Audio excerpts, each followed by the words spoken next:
Hello friends. I hope आप लोग अच्छे होंगे। ये एक मैं लेक्चर जो मैंने प्रिपेयर किया है, ये बेसिक अंडरस्टैंडिंग के लिए किया है कि अकाउंटिंग एंट्रीज कैसे बनती है, कि कब डेबिट होता है कब क्रेडिट होता है। अगर आपका ये फाउंडेशन अगर क्लियर है तो फिर उससे क्या होता है कि आपको अकाउंटिंग एंट्रीज बनाने में कोई प्रॉब्लम नहीं होती है। तो ये this is a very key thing, की पिलर की, जिसमें अगर आपको अकाउंटिंग एंट्रीज अगर बनानी आती है तो आपको अकाउंट समझने में कोई प्रॉब्लम नहीं आती है।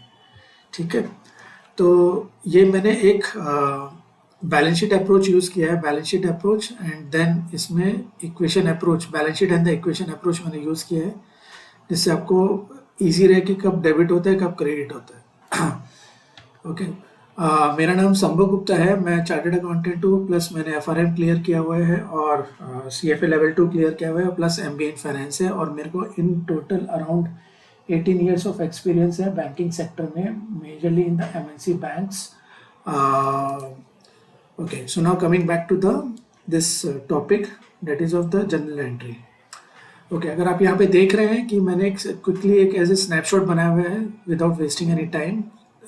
तो इसमें जैसे कि एक बैलेंस शीट है, बैलेंस शीट में आपको ये थोड़ा पता होना चाहिए कि लाइबिलिटी साइड में क्या क्या चीज़ें आती हैं, सिमिलरली एसेट में क्या आता है। तो लाइबिलिटी में जैसे इक्विटी, प्रॉफिट, आपका डेट और क्रेडिटर्स आते हैं, और यहाँ पे एसेट में आपका बिल्डिंग और कैश आता है। And I believe you must be knowing कि बैलेंस शीट हमेशा liability equal to your asset होता है, मैच होना चाहिए, correct. So in the same context, so मैंने इसको, इस बैलेंस शीट को मैंने इक्वेशन में कन्वर्ट किया। तो अगर आप यहाँ पे देखोगे कि ये लाइबिलिटी जो है, liability this one, so left hand side and the asset is your right hand side, and equal to मैंने यहाँ पे लगा रखा है क्योंकि आपका ये दोनों टोटल मैच होना चाहिए।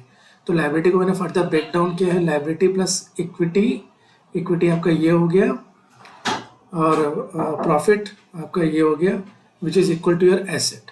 और अब लाइबिलिटी प्लस इक्विटी और ये प्रॉफिट को फिर मैंने फर्दर ब्रेक डाउन किया है इनकम माइनस एक्सपेंस में, ठीक है, which is equal to your asset. और अब एक्सपेंस को मैं उस तरफ अगर मैं लेके जाता हूँ तो तो ये आपका ये क्या बोलते हैं, ये जो माइनस है ये आपका प्लस हो जाएगा। तो अगर आप यहाँ पे देखोगे तो liability plus equity plus your income equal to asset plus expense. So left hand side equal to your or right hand side. तो यहाँ पे ये जो आप देख रहे हो ये एक इक्वेशन हो गया। अब ये अगर आपको लेफ्ट हैंड साइड अगर आपका इंक्रीज हो रहा है तो आपको क्रेडिट करना, ये आपको थोड़ा मेमोराइज करना पड़ेगा, लेकिन लेटर ऑन फिर आपको क्या कहते हैं ये इजी पड़ जाएगा। तो जस्ट आपको यही मेमोराइज करना है। और ये अगर लेफ्ट हैंड साइड अगर इंक्रीज होता है तो आपको क्रेडिट करना होगा, और सिमिलरली अगर राइट हैंड साइड इंक्रीज होता है तो आपको डेबिट करना पड़ेगा, ठीक है। और लेफ्ट हैंड साइड अगर आपका डिक्रीज हो रहा है तो ये डेबिट होगा, और राइट हैंड साइड अगर आपका इंक्रीज हो रहा है, डिक्रीज हो रहा है तो आपको क्रेडिट करना पड़ेगा। तो जस्ट आपको ये चीज़ रिमेंबर मीन्स मेमोराइज करना पड़ेगा। Okay, now coming to the examples here. तो यहाँ पे जैसे एक मैंने एग्जांपल ऐसे क्विकली बनाया हुआ है कि अगर आपने बिल्डिंग को परचेज करी है, क्रेडिटर आपने पे किया है, एक्सपेंस आपने पे किया है, डेप्रिसिएशन आपने बिल्डिंग पे लगाया है, इक्विटी आपने कोई इशू करी है, ठीक है। तो एक मिनट,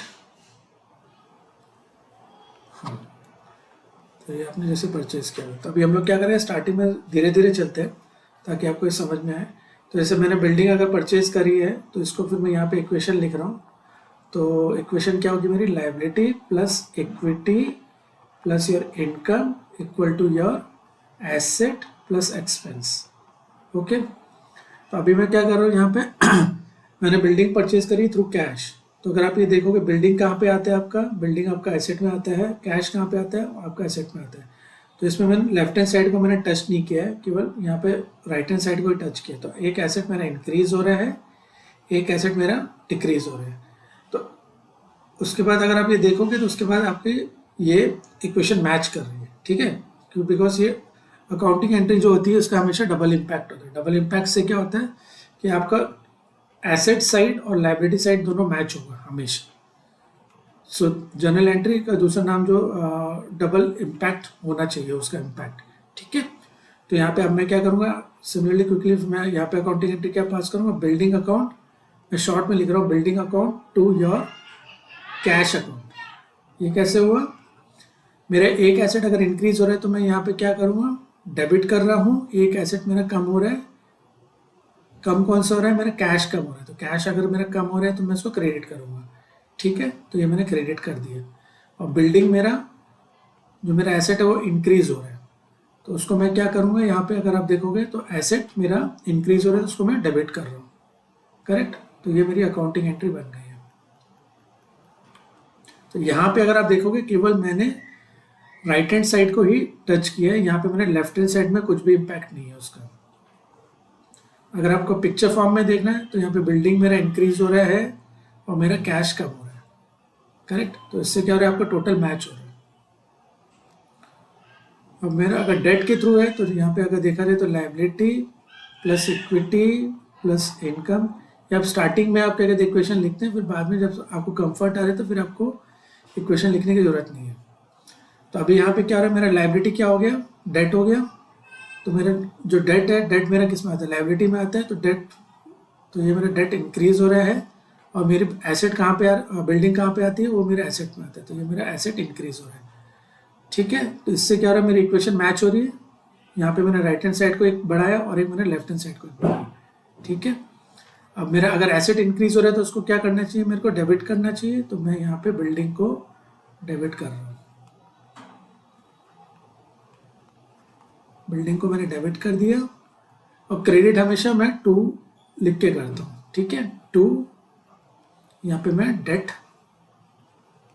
को मैंने क्रेडिट कर दिया, तो डेट जो मेरा इंक्रीज हो रहा है, लायबिलिटी मेरा इंक्रीज हो रहा है, तो उसको क्या होगा, वो क्रेडिट होगा, ठीक है। आई होप ये एंट्री आपको क्लियर हुई। सिमिलरली यहाँ क्रेडिटर इज पेड, तो क्रेडिटर इज पेड में क्या, दोबारा मैं इक्वेशन लिख रहा हूँ, liability plus equity plus income equal to your asset plus expenses. Creditor अगर मेरा इंक्रीज हो, क्रेडिटर मेरे किस में आता है, लायबिलिटी साइड में आता है, ठीक है। अब मैं यहाँ पे पहले आप ये देखो क्रेडिटर इज पेड, तो इसका इम्पैक्ट दोनों तरफ आ रहा है क्या, हाँ, क्योंकि क्रेडिटर जब मेरा कम, क्रेडिटर कहाँ पे आता है, क्रेडिटर मेरे लायबिलिटी साइड में आ रहा है, और सिमिलरली जो मैं उसको कैश पे कर रहा हूँ, कैश कहाँ पे आता है, मेरे एसेट साइड में आता है, तो इसमें दोनों इम्पैक्ट आ रहे हैं, लेफ्ट हैंड साइड भी आ रहा है, राइट हैंड साइड भी आ रहा है। तो क्रेडिटर का अगर मैंने पे किया तो मेरी लायबिलिटी कम हो रही है, तो मैं ये कम हो रहा है, और एसेट मेरा यहाँ पे कम होगा क्योंकि कैश मेरा कम हो रहा है। तो अगर आप देखो ये एक यहाँ से इसको कम किया, एक इसको यहाँ से कम किया, तो इक्वेशन मेरी मैच हो रही है।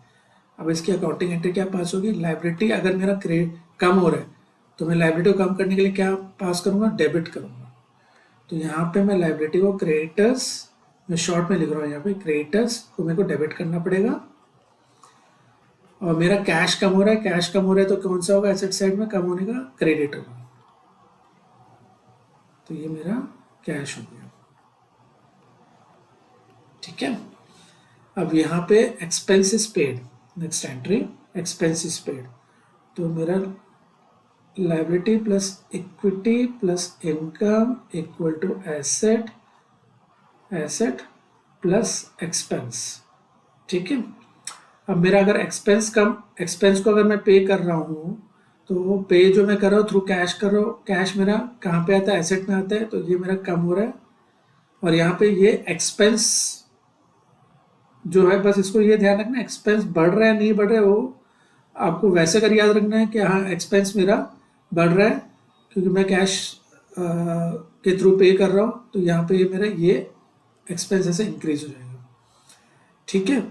अदरवाइज एक्सपेंस के लिए आपको थोड़ा वैसे याद रखना पड़ेगा कि आपने एक्सपेंस के लिए अगर आपने पे किया है तो आपको एक्सपेंस क्या बोलते हैं, और ये एसेट साइड में आता है, तो इसको ये इंक्रीज होगा, और ये मेरा कैश जो है वो मेरा एसेट साइड में आ रहा है, ये कम होगा, तो इसकी एंट्री क्या होगी, एक्सपेंस अकाउंट, ये एक्सपेंस मेरा बढ़ रहा है, बढ़ने को क्या बोल रहा हूँ मैं यहाँ पे, ये डेबिट है, ठीक है, तो ये डेबिट हो रहा है, तो एक्सपेंस को मैंने डेबिट कर दिया, और मेरा दूसरा एसेट कम हो रहा है, एसेट कम हो रहा है तो क्या करूँगा मैं यहाँ पे, ये जो कैश है सॉरी क्रेडिट होगा, तो मैं इसको यहाँ पे इसको कैश क्रेडिट कर दूंगा, ठीक है। Depreciation on building, depreciation on building again ये मेरा डेप्रिसिएशन मेरे एक तरह से एक्सपेंस है,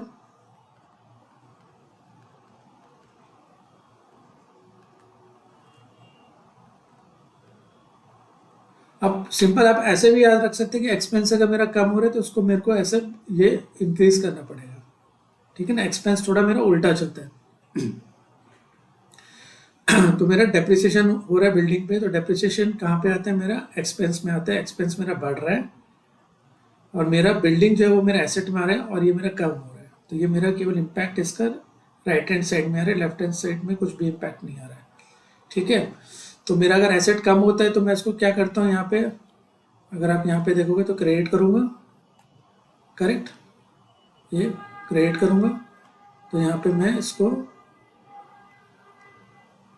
बिल्डिंग मेरा यहाँ पे कम हो गया तो इसको मैं क्रेडिट कर रहा हूँ और मेरा जो डेप्रिसिएशन है, डेप्रिसिएशन को मैं डेबिट करूँगा, ठीक है।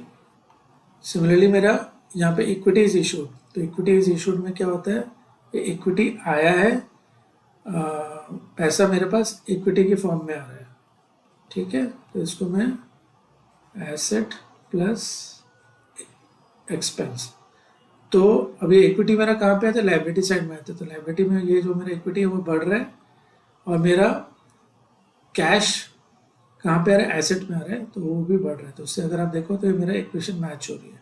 तो इसकी क्या अकाउंटिंग एंट्री पास होगी, इक्विटी अकाउंट, इसको इक्विटी शेयर कैपिटल बोलते हैं, equity share capital to, sorry ये अपोजिट हो गया। तो इसको मैं एक बार यहाँ पे रब करके यहाँ पे मैं लिख देता हूँ कि मेरा लायबिलिटी अगर बढ़ रही है तो मैं क्या करूँगा, यहाँ पे लायबिलिटी अगर बढ़ रही है तो मैं इसको क्रेडिट करना पड़ेगा। तो इक्विटी शेयर कैपिटल को मैंने क्रेडिट किया और मेरा कैश बढ़ रहा है, कैश मेरा एसेट में आ रहा है और कैश अगर मेरा एसेट बढ़ता है तो क्या होता है, डेबिट होता है। तो ये मेरा कैश को मेरे को डेबिट करना पड़ेगा। सो आई होप आपको थोड़ा अकाउंटिंग एंट्रीज क्लियर हुआ है कि डेबिट कब करना पड़ता है, क्रेडिट कब करना पड़ता है। थोड़ा एक्सपेंसेस में थोड़ा स्ट्रगल है, बस आप इसको थोड़ा सा डाइजेस्ट करिए कि एक्सपेंसेस अगर मेरे यहाँ पे बढ़ रहे हैं जो विच इज़ गोइंग अगेंस्ट, लेकिन तब भी इस इक्वेशन पे अगर आप फिट करोगे तो आपकी सारी एंट्रीज ऑलमोस्ट आपकी 80 to 90% एंट्रीज क्लियर हो जानी चाहिए इस कंसेप्ट के बेसिस पे कि balance sheet approach, balance sheet plus your equation approach, तो उसके बेसिस। तो अदरवाइज अगर आपको जो अकाउंटिंग के जो कंसेप्ट है, debit what comes in, credit what goes out, so वो सब आपको याद रखने पड़ेंगे। तो उसके बदले आप बस सिंपल आप क्या कहते हैं, balance sheet and equation approach को अगर आप याद रखते हैं तो आपका ये सब अकाउंटिंग एंट्री ऑलमोस्ट सारी क्लियर होनी चाहिए। इस कंसेप्ट के बेसिस पे आपका 100% आप क्या कहते हैं अकाउंटिंग एंट्रीज बना सकते हैं। Okay, thank you. अगर आपको कोई भी टॉपिक, अगर आपको कहीं पे भी प्रॉब्लम आ रही है, कोई आपको टॉपिक पे कोई प्रॉब्लम आ रही है तो आप कमेंट सेक्शन में आप बोल सकते हैं, तो वो मैं टॉपिक आपके साथ मैं क्या कहते हैं उसका वीडियो अपलोड कर दूंगा बना के इन अ वेरी सिंपल अप्रोच, जिससे आपको इजी पड़ेगा वो कंसेप्ट को समझने में। और अगर आपको मेरा वीडियो अगर पसंद आए please like it and subscribe it. Thank you.